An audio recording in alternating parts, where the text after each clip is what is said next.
বন্ধুরা, বয়স মাত্র 47 ইয়ার এবং কি হতো, হঠাৎ করে বুকের পাশে চাপা ব্যথা হতো। কোনো কিছু ভারী কাজ করলে বুকে চাপা ব্যথা বা শ্বাসকষ্টের অনুভব কিন্তু অবশ্যই হতো। তাছাড়াও জীবনযাত্রা ছিল একেবারে খারাপ। তেল, মশলা, তৈলাক্ত, চর্বিযুক্ত খাবার, মাছ, মাংস, ডিম, খুব বেশি তেল দিয়ে ভাজি, এমন খাবার না হলে খাবারে একেবারে মনই বসতো না। বাট যখন হঠাৎ করে একদিন দেখা গেল রাত্রে ঘুমানোর পর হঠাৎ করে বুকের বাঁ পাশে প্রচন্ড ব্যথা শুরু হলো। এই ব্যথার সাথে সাথে একেবারে শরীরে ঘাম আসা, তার সাথে বমি। প্রথম শুরুর দিকে মনে হলো যে হয়তো গ্যাসের ব্যথা হতে পারে, কারণ প্রায়ই কিন্তু গ্যাস বা অ্যাসিডিটির সমস্যায় উনি কিন্তু ভুগছিলেন। গ্যাসের ট্যাবলেট খেলেন, কোনো কাজ হলো না।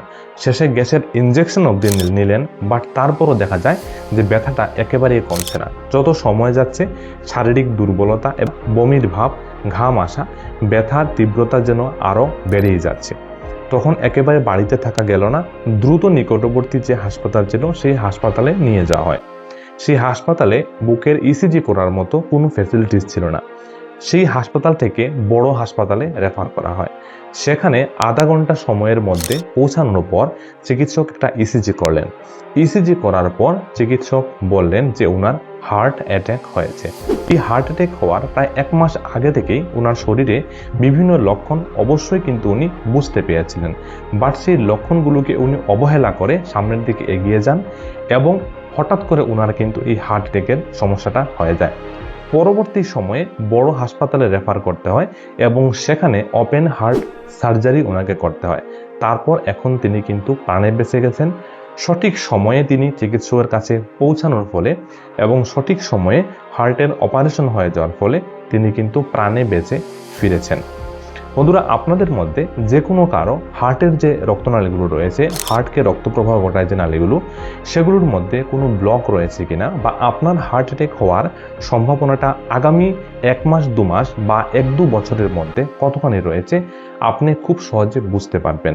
একটি পরীক্ষা রয়েছে, এই পরীক্ষাটি যদি আপনি করেন তাহলে বুঝতে পারবেন যে আপনার হার্ট অ্যাটাকের সম্ভাবনা কতখানি রয়েছে বা আপনার যে হার্টের রক্তনালীগুলো রয়েছে এগুলোর মধ্যে কোনো ব্লকেজ রয়েছে কিনা বা কত পার্সেন্ট ব্লক রয়েছে। একটা কথা মনে রাখবেন, আমাদের যে হার্টের রক্তনালীগুলো রয়েছে, যে রক্তনালীগুলোর মাধ্যমে আমাদের হৃদযন্ত্রের মাংসপেশিগুলো অক্সিজেন এবং নিউট্রিশন পায়, সেগুলোর মধ্যে যদি 60 থেকে 70% যেন ব্লক হয়ে যায়, তারপরও আপনি টেরও পাবেন না, বুঝতেও পারবেন না।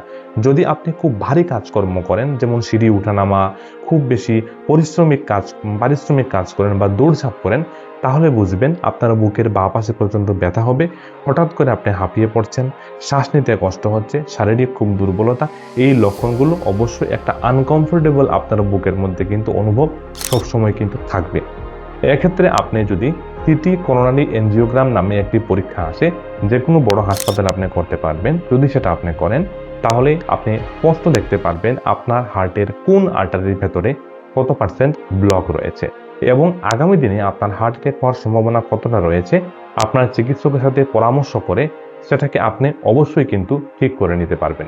সাবধানতা বলে দিচ্ছি, এই মেডিসিনগুলো কখনো আপনার চিকিৎসকের পরামর্শ ছাড়া নেওয়া একেবারে উচিত কিন্তু নয়, আপনার ক্ষতি হতে পারে। বাট এই সম্পর্কে সঠিক ধারণা দেওয়ার জন্য আমি এই মেডিসিনগুলো সম্পর্কে আপনাদের সাথে আলোচনা করছি। নাম্বার 1, ট্যাবলেট ইকোস্প্রিন এবং ট্যাবলেট ক্লোপিলেট। এই যে ট্যাবলেটগুলো রয়েছে এগুলো আপনার রক্তকে পাতলা করতে খুব বেশি কিন্তু সহায়তা করে। যেখানে আপনার হার্টের ব্লক হয়ে যায় বা ক্লট হয়ে যায়, সেই ক্লটটাকে খুব সহজে ভেঙে দিতে আপনার রক্তকে পাতলা করতে কিন্তু খুব বেশি সহায়তা করে। দ্বিতীয় হলো স্টেটিন জাতীয় মেডিসিন, যার মধ্যে অ্যাট্রোভাস্টেটিন, রোজোভাস্টেটিন এমন কিছু মেডিসিন রয়েছে। এই মেডিসিনগুলো আপনার রক্তের কোলেস্টেরলের মাত্রাটাকে নিয়ন্ত্রণ করতে খুব বেশি সহায়তা করে। আপনারা যারা এই হাই কোলেস্টেরলের পেশেন্ট রয়েছেন, দেখবেন চিকিৎসক আপনাকে এই স্টেটিন জাতীয় মেডিসিনগুলো অবশ্যই দিয়ে থাকেন, যাতে আপনার রক্তের যে কোলেস্টেরল রয়েছে সেই লেভেলটা যাতে আপনার নর্মাল হয়ে যায়। এবং এই ওষুধ সেবন করলে যারা এই কোলেস্টেরলের পেশেন্ট রয়েছেন তারা কিন্তু, যাদের ব্যাড কোলেস্টেরল বেশি থাকে, খুব সহজে মাত্র 1 থেকে 2 মাসের মধ্যে আপনার কিন্তু কোলেস্টেরলটা নর্মাল লেভেলে অবশ্যই বন্ধুরা চলে আসবে। চলুন আমরা জানি যে কাদের হার্ট অ্যাটাক হওয়ার সম্ভাবনাটা সবার থেকে বেশি থাকতে পারে। যারা খুব বেশি ধূমপান করেন, তার সাথে আপনার হাই ব্লাড প্রেশারের সমস্যা রয়েছে, তার সাথে আপনার যদি কোলেস্টেরল বেশি থাকে, ব্যাড কোলেস্টেরল, আপনার হার্ট অ্যাটাক হওয়ার সম্ভাবনাটা কিন্তু অনেক মাত্রায় বেশি রয়েছে। যিনি শারীরিক ব্যায়াম একেবারে করেন না, লেথার্জে জীবনযাপন করেন, তাদের শরীরে কি হয়, এইচডিএল এর পরিমাণটা কমে যায় এবং এলডিএল অর্থাৎ খারাপ কোলেস্টেরলের মাত্রাটা বৃদ্ধি পায়, যা থেকে আপনারও কিন্তু হার্ট অ্যাটাক হওয়ার সম্ভাবনাটা অনেক অনেক গুণ বৃদ্ধি পেয়ে যায়। বেশি স্ট্রেস, মানসিক দুশ্চিন্তা, ঘুম যাদের কম হয়, ওজন দিনের পর দিন আপনার বৃদ্ধি পাচ্ছে, আপনার কিন্তু হার্ট অ্যাটাক হওয়ার সম্ভাবনাটা অনেক গুণ বেশি রয়েছে। চলুন এগুলো অবশ্যই খেয়াল রাখবেন। এবার আমরা জানবো যে কি কি লক্ষণ রয়েছে, যে লক্ষণগুলো দেখলে আপনার সাবধান বা সতর্ক হয়ে যাওয়া খুব বেশি প্রয়োজন। নাম্বার 1 লক্ষণ বলবো বুকে চাপা ব্যথা।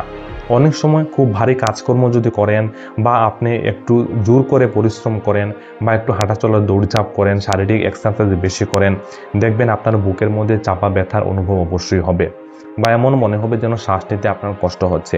এমন লক্ষণ বা বুকের মধ্যে কেউ পাথর চাপা দিয়ে রেখে আছে, এই লক্ষণগুলো যদি প্রায় দেখা যায় এবং একটু বিশ্রাম করলে পরে এই ব্যথাগুলো আপনার কমে যায়, তাহলে এটাকে আমরা মেডিকেল ভাষা এনজাইনা পেইন বলা হয়ে থাকে।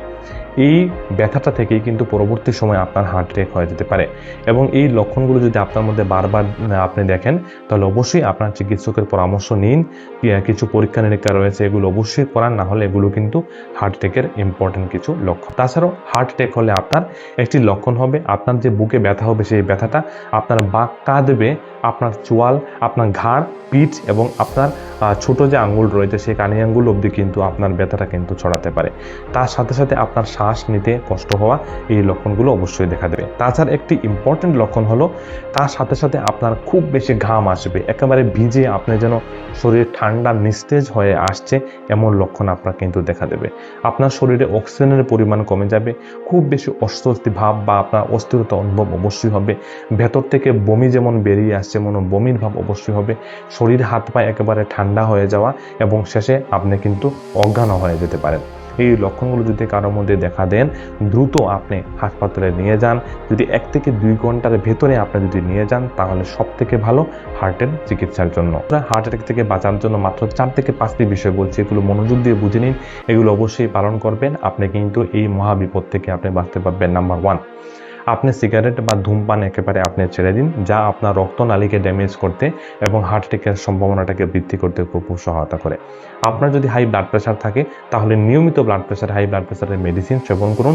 চিকিৎসকের পরামর্শ ছাড়া কখনো মেডিসিন বন্ধ করবেন না, যা আপনার হার্টের জন্য প্রচণ্ড ক্ষতি করে, আপনার হার্ট অ্যাটাক এবং স্ট্রোক হওয়ার সম্ভাবনাটাকে অনেক গুণ বৃদ্ধি করে দেয়। নিয়মিত 30 থেকে 40 মিনিট আপনি শারীরিক ব্যায়াম করুন, যা আপনার শরীরে যে খারাপ কোলেস্টেরল রয়েছে সেটাকে কমিয়ে ভালো কোলেস্টেরলের মাত্রাটাকে বৃদ্ধি করতে সহায়তা করে, যা আপনার রক্তনালীর নমনীয়তাটাকে ঠিক রাখতে সহায়তা করে এবং আপনার ওজনটাকে নিয়ন্ত্রণে রাখে, অতিরিক্ত চর্বি ঝরাতে সহায়তা করে, যা থেকে আপনি হার্ট অ্যাটাক থেকে অনেকটা কিন্তু আপনি বেঁচে যাবেন। আপনার ওজনকে নিয়ন্ত্রণে রাখা প্রয়োজন। BMI ক্যালকুলেটারে গুগলে গিয়ে আপনি দেখে নেবেন আপনার ওজনটা বেশি রয়েছে, যদি বেশি থাকে ওজনটাকে কন্ট্রোল করার অবশ্যই চেষ্টা করুন। খাবারের দিকে অবশ্যই আপনাকে লক্ষ্য রাখতে হবে। যে সকল বাজে খাবার রয়েছে, খুব বেশি তৈলাক্ত, ভাজা, ফাস্ট ফুড বা যে খাবারগুলো রয়েছে, প্যাকেজ করা যে খাবারগুলো, খুব বেশি প্রসেস করে যে খাবারগুলো আছে, এই খাবারগুলো আপনার খাদ্য তালিকা থেকে বাদ দিয়ে দিন।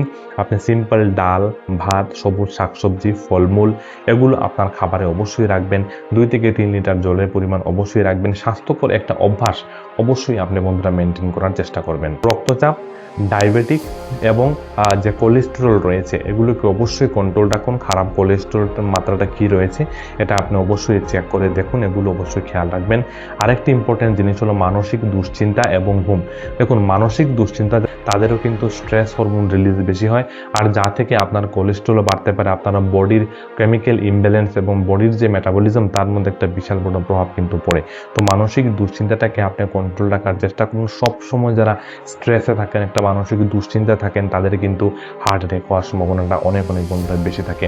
তাছাড়া ঘুম ঠিক রাখা খুব বেশি বন্ধুরা প্রয়োজন। এগুলো যদি আপনি মেনটেন করেন 5 থেকে 6টি, এবং যেটা বললাম সিটি করোনারি এনজিওগ্রাম, শুরুর দিকে বললাম যে পরীক্ষাটা, এই পরীক্ষাটা আপনার সন্দেহ থাকলে আপনি অবশ্যই করে নিতে পারেন, তাহলে বুঝতে পারবেন আপনার হার্টের মধ্যে কোনো ব্লক রয়েছে কি না। শেষে এটাই বলবো, দেখুন বিপদ যে কোনো সময় যে কোনো কারো আসতে পারে, বাট সাবধান এবং সতর্ক থাকাটা এবং রোগ সম্পর্কে প্রপার নলেজ রাখাটা আমাদের খুব বেশি প্রয়োজন। এতখানি আপনি যদি ভিডিওটা দেখে থাকেন, তাহলে আশা করি এই ভিডিও থেকে আপনি অনেকটা উপকার পেয়েছেন এবং হার্ট অ্যাটাক কী এবং কেন হয় এবং কিভাবে আপনি বাঁচতে পারবেন, এই বিষয়গুলো সম্পর্কে হয়তো সঠিক ধারণা আমি আপনাকে দিতে পেরেছি। বন্ধু বন্ধুরা, এই ভিডিওটা যদি আপনাদের উপকারে আসে অবশ্যই একটা লাইক দেবেন। আর আমাদের এমন তথ্য পেতে আমাদের পেজটাকে অবশ্যই ফলো করে আপনি আমাদের সঙ্গে থাকবেন। আপনার মনে এ নিয়ে যদি কোনো প্রশ্ন থাকে বা কোনো স্বাস্থ্য সম্পর্কিত কিছু জানার জন্য আপনার মনে কোনো প্রশ্ন থাকলে অবশ্যই কমেন্ট বক্সে কমেন্ট লিখে দিতে ভুলবেন না। আমি অবশ্যই সময় বের করে আপনার কমেন্টে উত্তর দেওয়ার চেষ্টা করব। তাহলে দেখা হচ্ছে আগামী ইম্পর্টেন্ট কোনো ভিডিওতে। আজকের এই মূল্যবান ভিডিও দেখার জন্য আপনাকে অসংখ্য ধন্যবাদ। ভালো থাকবেন, সুস্থ থাকবেন।